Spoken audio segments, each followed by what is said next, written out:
being birthed in front of our eyes is one, the ability for people to be able to manage a set of agents. As a people leader, that does change how you manage, because now you could be managing people and then people who manage agents, or you are managing an agent itself. No matter how good AI is, and because there's so much AI, people will still want to connect with real people. Welcome back to another episode of The Leader Within. Today, I'm excited to introduce Karl Yeh. He is the Chief AI Officer and co-founder of 0260.ai. Karl is an AI strategist and operator helping businesses realize the tangible benefits of artificial intelligence. He has led AI adoption from enterprises to startups through education, strategy, and implementation. He also has a background in building businesses, demand generation, as well as a passion for content creation. Given his experience, I'm excited to have him share his insights with you. Well, welcome back, Karl. For those who don't know, I've actually had you as a guest in the past where we focused on the future of work AI leadership.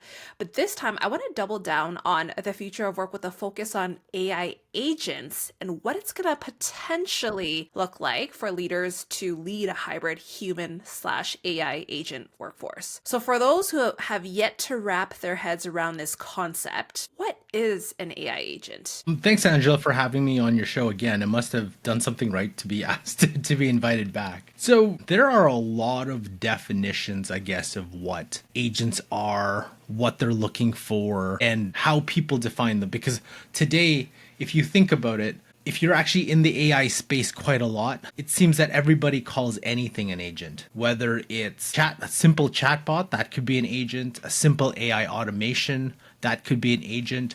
There's so many different agents that people have been, I guess, talking around. This is what an agent is. So you don't really know. For me, there was a really good definition, I think about over a year ago. And you may have heard of this person. His name is Dharmesh Shah. He was one of the co-founders of HubSpot. Now he is working on some significant pieces in the AI space, especially in HubSpot's. He's doing Agent.ai. So if you go to the site Agent.ai, you have what's called it's branded as the #1 professional network for AI agents. I wouldn't call a lot of their stuff agents. I would call it more of AI automations, but you can definitely take a look at it at Agent.ai. But the reason why I'm talking about him is he has his definition on that site before it became the professional network for AI agents and people can build agents and so on is this. And I'll actually share it and people can kind of see what I'm meaning. So, and I actually had to copy it from his site because it no longer exists. I went to Internet Wayback Machine to grab it. So his original definition is software that uses artificial intelligence to pursue a specified goal. It accomplishes this by decomposing the goal into actionable tasks, monitoring its progress, and engaging with the digital resource and other agents as necessary. That was the unofficial one of his passes in terms of definition. I thought that really stuck with me. He actually had a really good example too. So today, he writes, if you had to write we use large language models a lot for content generation. So his example was, write me a 500-word blog post about the impact of AI on CRM, or list the top 10 cities in Italy, including what they're known for. If you use that in any of the large language models, ChatGPT, Claude, Gemini, and DeepSeek, whatever you prefer, you'll get an answer. But the difference, and he says the fundamental thing that makes agents different is that instead of specifying the task, you instead specify a goal. So what you're looking to accomplish. The agent that determines what task needs to be completed in order to accomplish those goals. It's smart enough to know how to break down those tasks into subtasks. So he has an example of a high order goal would be launching an online newsletter about Agent AI.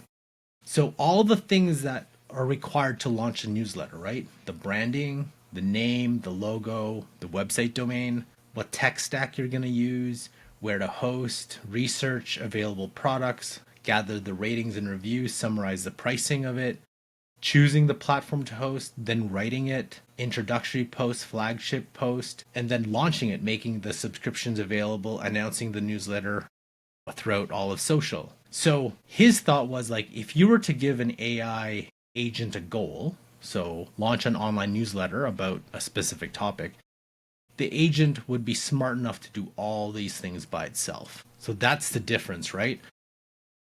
I want you to create a 500-word blog post versus I want you to launch an online newsletter about AI.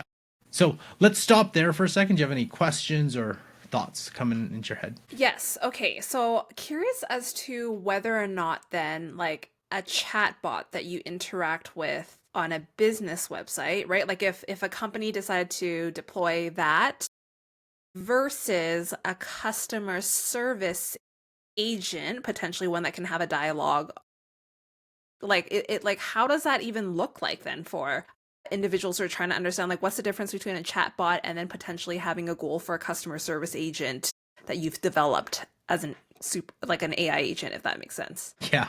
So based on the definition that what I was talking about here is that an agent would be, none of that would be an agent. One would be a customer service chatbot trained on corpus of knowledge that the company wants to train it on, right? That's its knowledge source and be able to answer, I would say, maybe 40 to 60% of the customer service questions, and then anything more complicated or more complex. I haven't seen a digital assistant or chatbot that can really deep go into specific complex customer questions. Most of them pass it on to a real live person, email, phone number, and so on. So I wouldn't consider them any more of an agent than an AI automation, and one chatbot versus another. I wouldn't qualify that as an agent because they're just completing a task.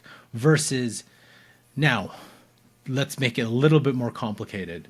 If you were to, as a customer, give that chatbot, say, a goal, it's like, hey, could you, let's say it had video capability or vision capability, could you review this defective product? I don't know what it could be. Could you send me a new part? And that chatbot can then do all the tasks, confirm with you your receipt, take your address, everything, and actually send you a new part. Then that thing would be an agent because now it went out and accomplished a goal, right? So that's where the nuances start. Wild. Okay, I'm gonna let you get back to it before I go down my rabbit holes of more questions that I have for you. Okay, so the other thing that I wanted to showcase then is one of the other major labs, Anthropic. So they're a competitor to OpenAI and ChatGPT. So they use the model Claude.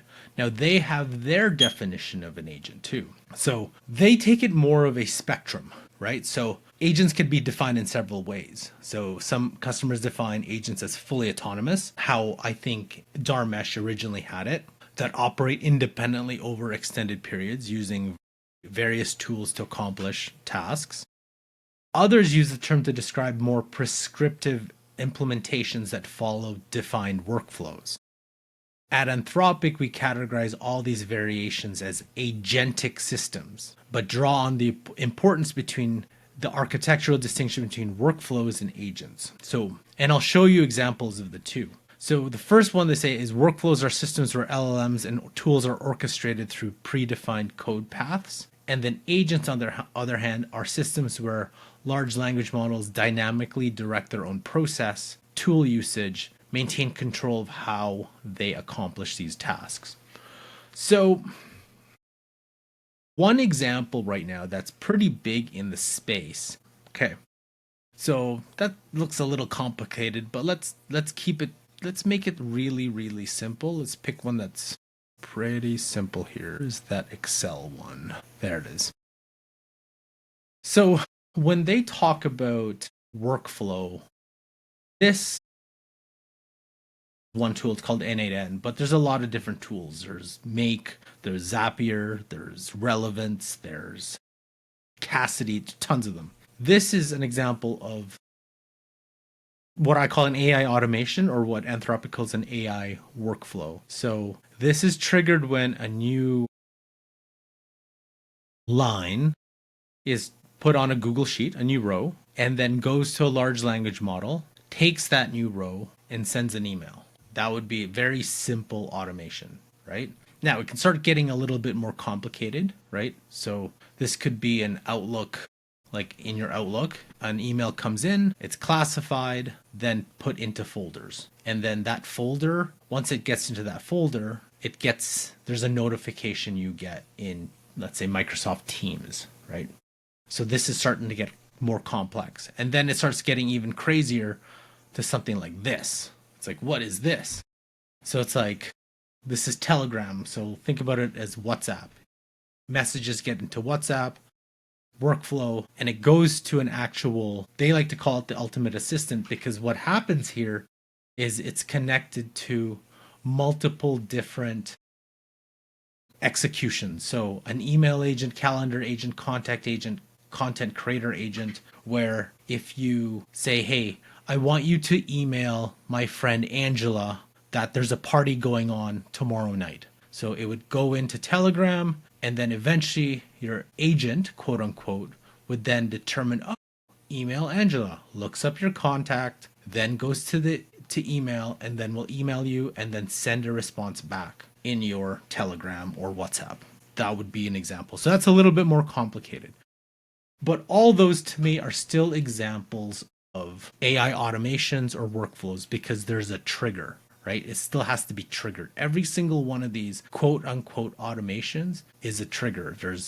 If a file gets dragged into Google Drive, if something gets updated in Google Sheets, if something gets updated in a chat, it doesn't matter. There's always some sort of initial action or trigger that makes this automation or workflow run, right?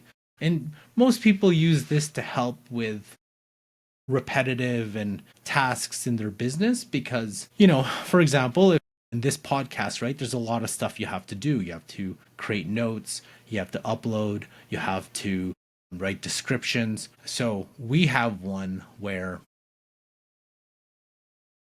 this one is podcast. What we do is I upload the audio of this file into a Google Drive, and that triggers an automation that gives me a YouTube description, a timestamp, a blog post, and then puts it out to Teams, so then I can put it up to YouTube. Some people have it more complicated where it uploads the full video into YouTube and creates it there. There's some preferences that I would like to do manually, but for my workflow, this workflow works for me. But still a workflow. So let's stop there. Any questions on that? How do I do that? Like that's the question that I have. That's not the topic of this though, but I'll let you carry on. The next piece though is what we call the actual agent side. And in that place, there's very few that actually you're able to do that. One example that I have is Operator from OpenAI. So I'm going to share that. So this is with ChatGPT. Currently, you still have to pay a pro subscription. So it's like $200 a month. They haven't given it to just $20 subscriptions, but something like this. So an Operator, I pre-built a couple as examples.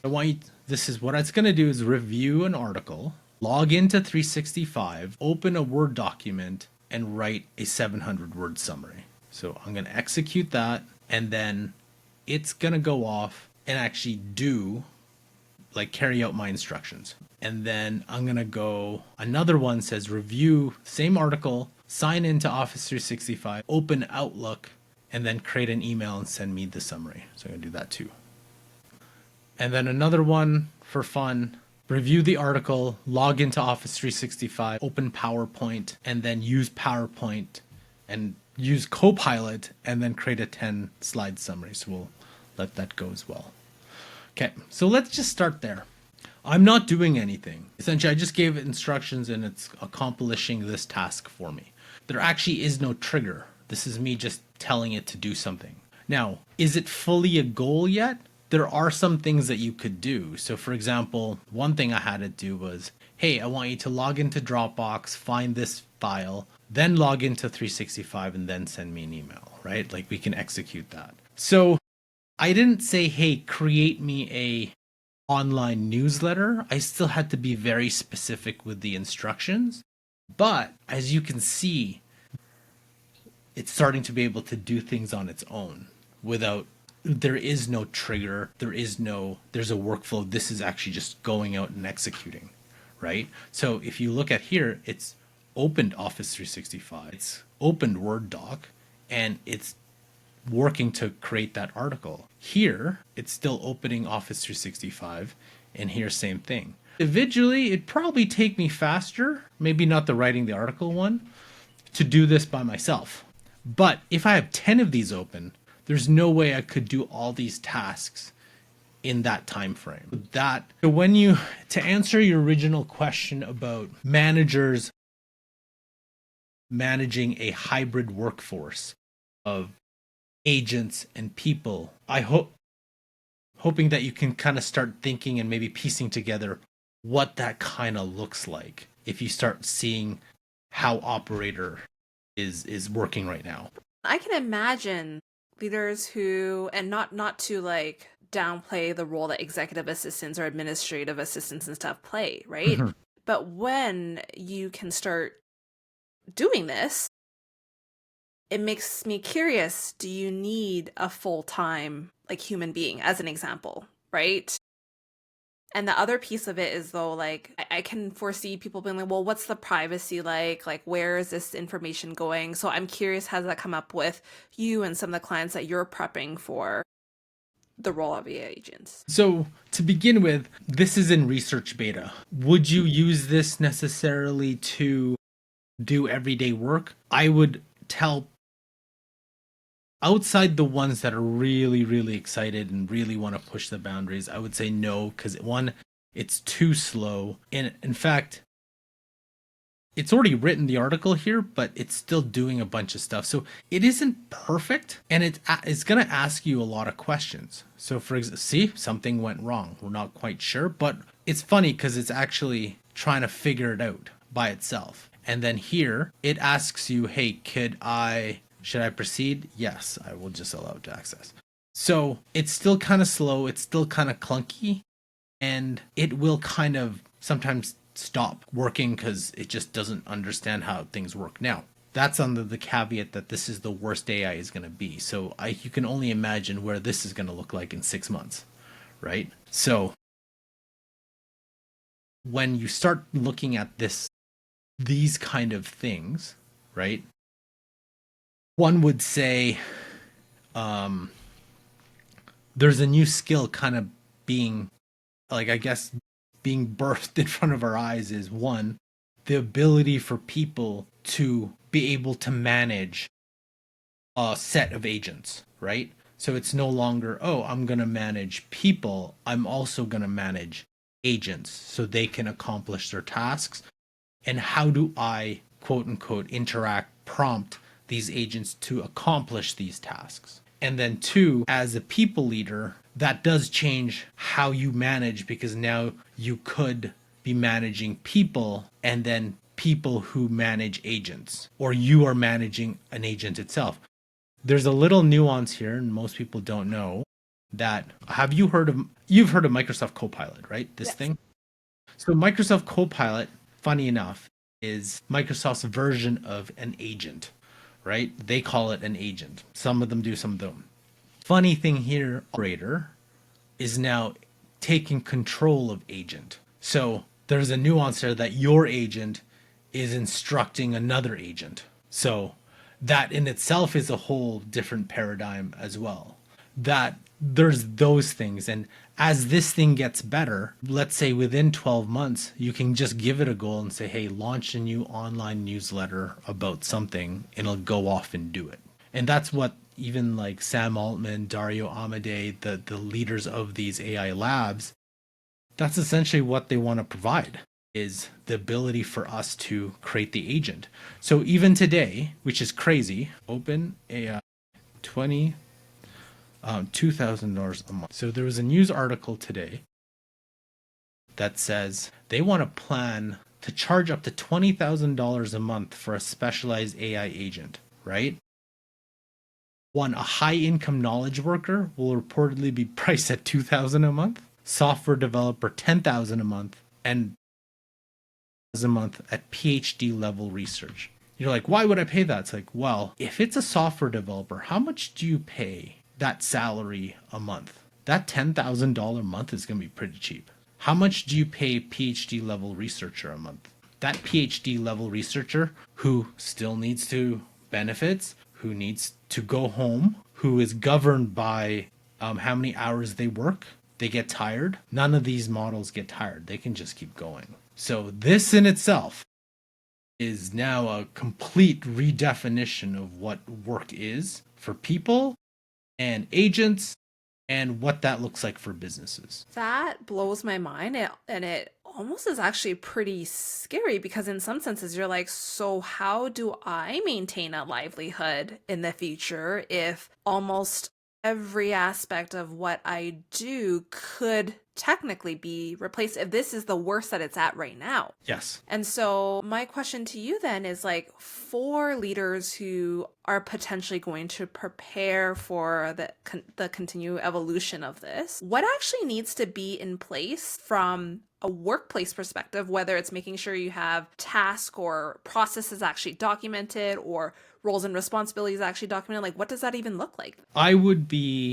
I'd be lying to you to say if I knew that answer, because this was this. So the whole OpenAI charging several tiers just dropped this morning. So this is pretty breaking news. And what you saw from Operator, even what you saw from those AI automations,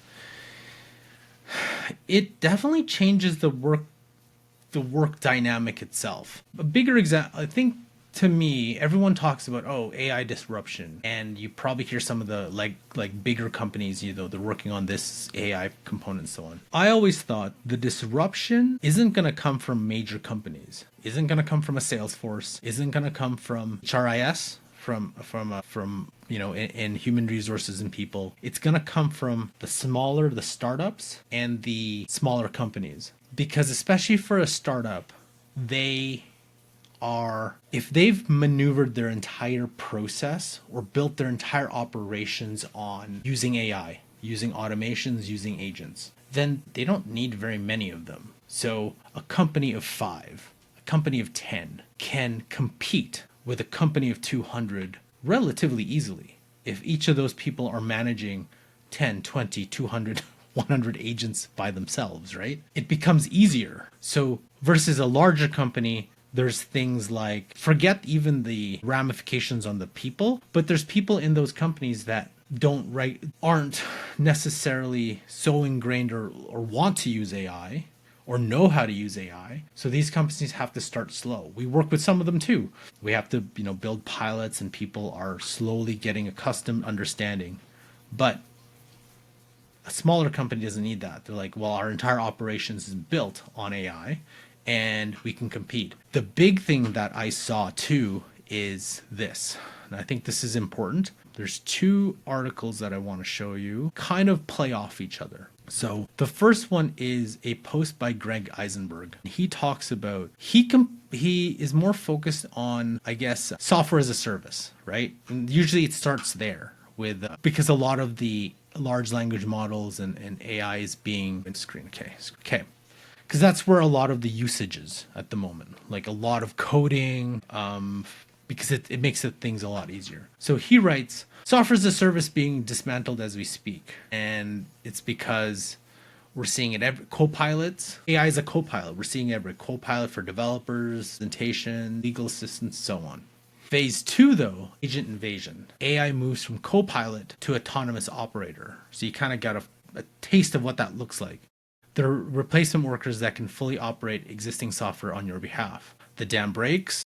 Someone could say, analyze our Q2 performance. And rather than clicking through Tableau, but you can replace Tableau, Salesforce, whatever, or optimize our ad campaigns, instead of navigating Meta or Google's ad manager, the expertise previously bundled with software gets unbundled by agents. So an agent can do that itself. They don't need the actual software anymore. Phase 3, software invisibility. The final phase happens when the agents bypass the human interfaces altogether. Why render dashboards, buttons, and menus, and AI can access the API directly? I'm going to pair that with a current call for Y Combinator. So Y Combinator is one of the largest, if not the most premier incubators in the world in terms of getting new startups, especially tech startups. And in their call, there's two things they called out, which is kind of crazy. One is vertical agents. The other one is, so let's look at vertical agents, right? They want essentially to compete with every single vertical software as a service. So every single tool you have out there.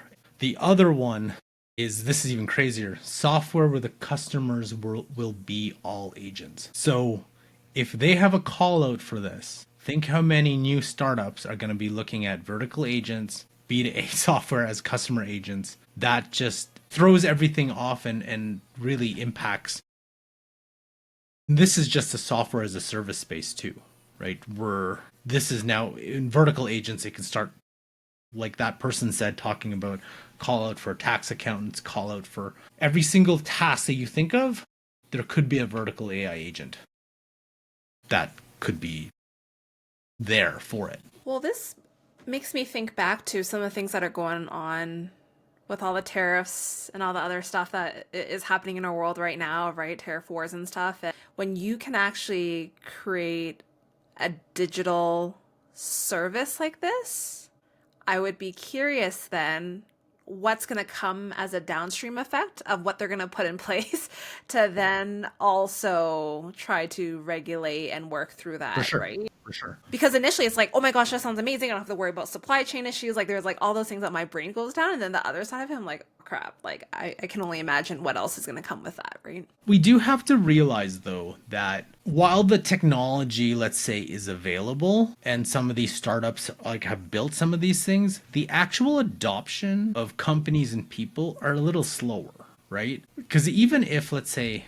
artificial general intelligence, that's the goal that all AI labs are working towards. If that was available today, we would still take businesses 3 to 5 years to fully adopt, 7 years, 9 years. And if all innovation stopped right now, all AI just magically stopped, no one was moving anything, it would still take businesses 3, 5, 7, and 10 years to figure out all the things they could do with up to what is right now. And because it's moving so fast, businesses don't have time to understand it. Like my analogy has always been, iPhone 1 versus iPhone 16. Imagine if the iPhone 16 was launched a year after or 3 months after the iPhone 1. I was like, I don't know what to do with this. I haven't changed my behavior. I don't know, build applications. Sure, there's people who've done it, but I don't know how to do it. And so imagine that's happening every 3 months, something new. You're gonna either tune it out or you're like, okay, let me know how it can benefit me because I just don't have time to. And we've had nearly 2 decades with the iPhone to fully flesh it out. And there's still some companies that haven't understood the mobile component. And we're talking to nearly 20 years. Think about this and how long that'll take for. And we hear about major tech companies, major enterprises, but most of the world is run by small and medium-sized businesses. So even though they're dipping their toes and learning and all that, a lot of businesses and people don't have necessarily the resources to learn and understand and implement some of this stuff too. Curious from your thoughts then, if there are individuals out there who are evaluating, well, what could my future look like, right? Again, there's so many layoffs that have happened and are continuing to happen. And now they're kind of starting with a blank state, understanding everything that's evolving around this world right now. If you could offer maybe one piece of advice to even begin future-proofing yourself. And I use that word very, very loosely because we don't know what it could look like even a year to 3 years from now, right? Yeah, exactly. What would that piece of advice be? I think the biggest thing that we tell from an individual level, you have to go out and I think it's one of those table stakes you have to learn. And if you haven't used, try to use it every day. I know it's overwhelming. I know there's places that some people just don't have time or don't want to go, right? A lot of the most break news things happen on X or Twitter. Some people just don't want to go on X or Twitter just because you have to be very critically minded of what is going on there. Some people just hate Elon Musk, so they don't want to even go anywhere near Elon or anything has to do with, right? There's that. So, but you have to separate that because this is coming, right? Now, everything that we've shown here, I would say 95, 99% of the world hasn't even seen, right? Agent wise, operator wise, even some of the like probably not even thinking about who is. Yes, you get bits and pieces of it, but if you're a automotive shop, if you're one of those affected by the tariffs, as you mentioned, you're thinking about the tariffs, how are you going to get customers rather than this. But if you thought about it a little bit broader, when I first talked about how AI, even we talk about automations, what are some things in your businesses? Now, this is a message for businesses that you can use AI to improve your productivity, efficiency, something as simple as 10 to 40%. Could you do that? So just today, instead of hiring more people because you want to grow, we had one company says, we want to hire people, but there's not enough people in the workforce that is skilled enough in our industry, right? There's still work shortages. So how can AI empower our current employees so they can do a little bit more or remove all the boring and mundane stuff they do every day? Reporting. There's one VP in an accounting firm that's moving a majority of her day is answering emails. So she's like, hey, AI can help draft those emails. So instead of you taking 3-4 hours a day, maybe it only takes you an hour, and the rest of those 3 hours can be done doing the stuff that you want to do. So that's where I think you should look at it. Not all this agent, what it could do, what it could do. It's more of like today, despite what I showed you, I think AI reliably and scalably can help your business at base 10 to 40% improve productivity efficiency. Regardless of what cool stuff is out there, these things have to be reliable. These things have to be scalable for it to work properly for a business. So take a look at all those processes, those those data-driven repetitive prediction processes that you do. We at 0 to 60 like to call it the eye roll test. You walk into you walk into work and you're like, you eye roll because you have to do all these dumb things, right? It's like, I have to do this report. I have to fill in this. All the dumb things that you hate doing, AI can probably help you with that. So you can do the stuff that you want to do. Unless you're the person, there's one person who said, I eye roll from the minute I get in to the minute I leave. Like, well, you probably, I don't think AI can help you with that. That's something a little different. So that's what I recommend for people to just really try it and use it every day. And then for businesses, try to find those boring, mundane tasks that AI can help you. Okay, so you've covered the individual level, the business level, and now let's bring it home with the leadership level. Trying to understand what it could potentially look like to both lead agents and humans. What is one way that leaders can start bracing themselves for what that hybrid workforce could look like? I think this is where your individual usage of AI will start coming into play, because then you can start understanding what it's capable of and what are some bogus stuff that perhaps AI vendors, because it's a really hot space and everyone's getting money, right? So you saw the call out for all that. There's going to be people who want to sell you stuff and, or tell you about these new features, but you have to be discerning because the AI space is moving so fast. Some of those companies will be gone within 3 months because cannibalized by someone else, or features don't mean anything, or our large labs offer that feature so it doesn't mean anything anymore. So you have to be discerning and to understand the capabilities, so you start understanding the people that use them and then how they're using them, and then you yourself, right? Because I don't think it's going to be just you as a leader leading people to use AI agents. It would be expected, I would think, that you yourself would be using AI agents to help with your tasks or help with the business, right? Because if more and more companies are smaller, leaner, then I would imagine there wouldn't just be people leaders who lead people. You would also be using agents and using agents to carry out your tasks as well. 100%. Well, especially as organizations start flattening out more and more, right? Like, especially the ones that need to, I can definitely foresee them being like, okay, I think we need to think a little bit harder about this as to what it could look like and how do we prepare for it. And even the call out about the behavioral change, I think that is what takes a very long time right? Even for cultural changes, right? It's all the behaviors and all the people you have to bring on board.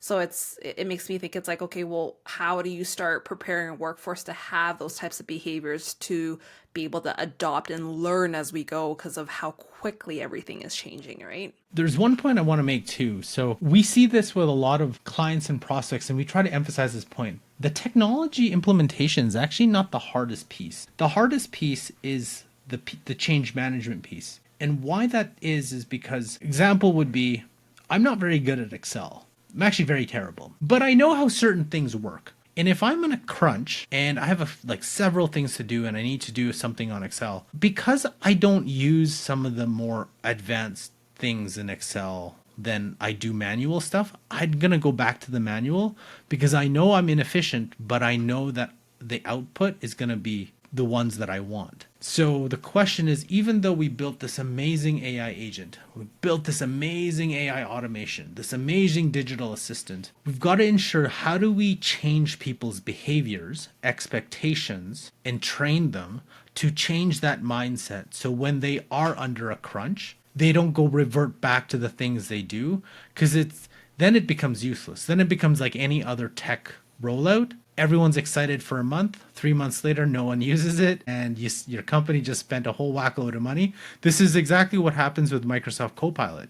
You deploy this, only 20% of the company uses Copilot, and then what happens? Oh, hey, 0 to 60, can you come in and train us, retrain us? Because we don't know why all these people aren't using it, but we need to use it, and it's AI, so you got to help us use it, because then we need to justify why we spent hundreds of thousands of licenses, but no one's using it. So it's that kind of stuff, right? And AI is moving too fast. There isn't like a dominant player like a Salesforce that, sure, will make sure everyone has access and all that. It's like, no. There isn't like that. So you've got to look at it from use case and deploy the right tools. Just like any other change management aspect, but that's a big piece. So part of what I'm hearing is at the core of all of this is that you need to stay informed. And that's one aspect of it. The second aspect of it, do not lose that critical thinking skill. I think that is essential, whether it's in the technology space or not, right? Like you just can never trust what is put in front of you. You have to think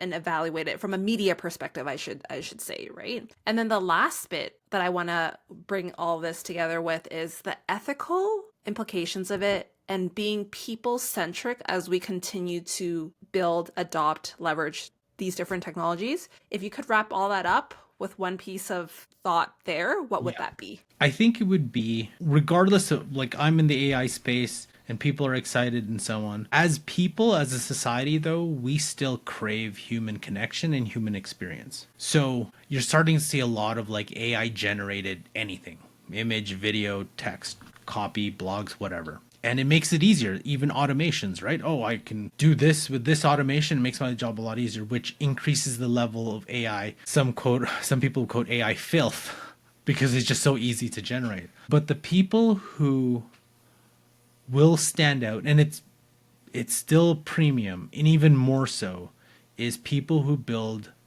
human connection, human experiences will be at the premium, because that's what, in the end, all of us still crave, to be connected with people. And no matter how good AI is, you'll still see that. And even more so because there's so much AI, people will still want to connect with real people, right? And the example I have for that is there's been a crush of content saying how like the club scene is done. Like it seems like a lot of less people are going to clubs, but there's increase in run clubs. There's an increase in coffee parties, like apparently on Saturday mornings there's coffee parties. They have DJs and stuff, and you're not drinking beer, you're hanging out with people and having a coffee. So there's still cravings for that. There's still cravings. I want to connect with people. I want to be with people. I want to talk to people. So the challenge is, how do you encapsulate that but leverage AI at the same time? Karl, thank you so much for coming back and sharing your insights. I love that you shared your screen and just gave us different examples there and how you brought that all together in terms of what we need to keep top of mind and from a human level.